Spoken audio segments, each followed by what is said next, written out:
नमस्कार मेरे प्यारे भाइयों बहनों बच्चों।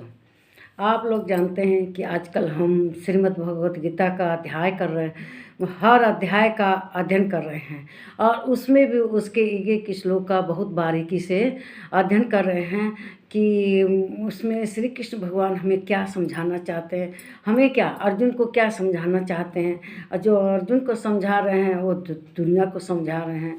तो इस श्लोक में श्री कृष्ण भगवान अर्जुन से कहते हैं, यह है श्रीमद् भगवत गीता के अध्याय 13 का श्लोक 3। तो श्री कृष्ण भगवान कह रहे हैं, वे कहते हैं कि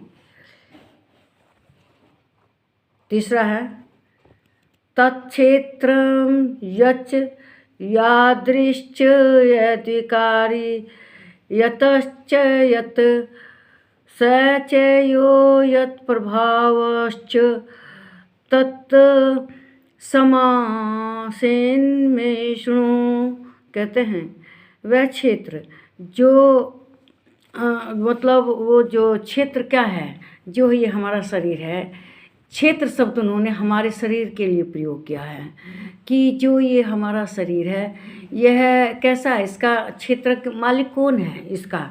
तो जो हमारी आत्मा है वही हमारे इस जो शरीर है इसकी मालिक है, क्योंकि हमारी आत्मा इसको जैसा मन करता है, जब मन करता है तब बदल देती है। ये नहीं कि वृद्धावस्था में बदलेगी, जब मन करता है तब वह हमारे शरीर को बदल देती है और दूसरे शरीर में चली जाती है।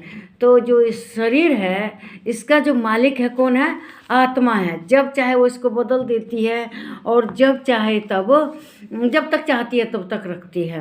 तो इसे यही कहते हैं कि वह क्षेत्र जो जैसा है तथा जिस विकारों वाला है और जिस कारण से हुआ है, तथा वह क्षेत्रज्ञ भी जो और जिस प्रभावशाली है, वह सब श्रेष्ठ मुझसे सुन। मतलब खेत के बारे, शरीर के बारे में, जैसा भी शरीर है, चाहे रोगी हो, चाहे बहुत बड़े महान विद्वान का शरीर हो, किसी का भी शरीर हो, उसके बारे में अब मैं तुम्हें बताता हूँ इस शरीर के बारे में, जो इसका जो संस्कार हैं शरीर के।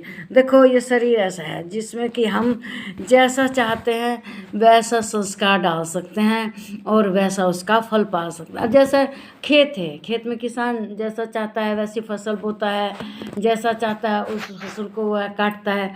तो इस तरह से जो ये खेत है इसमें जो संस्कार पड़ते हैं, इस शरीर से जो कर्म होते हैं उसके फल हम मिलते हैं हमें। तो इसीलिए इसको क्या कहा गया है, क्षेत्र कहा गया। श्री कृष्ण भगवान इसको क्योंकि खेत की ही तरह हमें उसका फल देता है।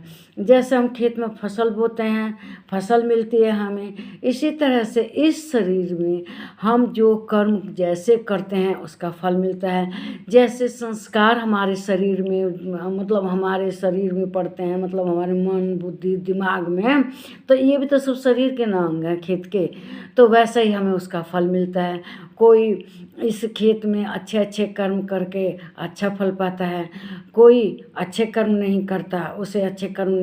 तो जो जैसे कर्म करता है, जैसे संस्कार वाला होता है उसका वैसा ही फल मिलता है। इसका मालिक कौन है, हमारी आत्मा है। जैसे किसान अपने खेत में जैसे मन करता है वैसे फसल बोता है और वो उसका वैसा ही फल मिलता है। खेत में अच्छी फसल, महंगी फसल बोते हैं तो उसका दाम उसको अच्छा ज़्यादा मिलता है।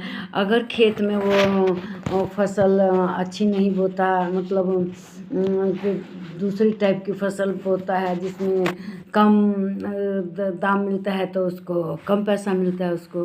तो यही है, ये शरीर हमारा एक तरह से खेत है। हम जैसे कर्म करते हैं उसका फल मिलता है।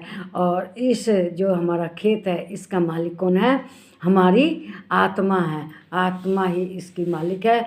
लेकिन किसान की भांति, जैसे किसान खेत में फल बो के फसल बो के पाता है, कुछ बगीचे लगा देते हैं, कुछ जिसका जो मन करता है वो करते हैं। इसी तरह ये हमारा शरीर है, इस शरीर के द्वारा हम जैसे कर्म चाहते हैं वैसे करते हैं और उसका फल भगवान को देना पड़ता है हमको अपने कर्मों के अनुसार ही। तो इस वीडियो को लाइक कीजिए, शेयर कीजिए, इस पर कमेंट कीजिए, मेरे चैनल को सब्सक्राइब कीजिए। नमस्कार मेरे प्यारे भाइयों, बहनों और बच्चों।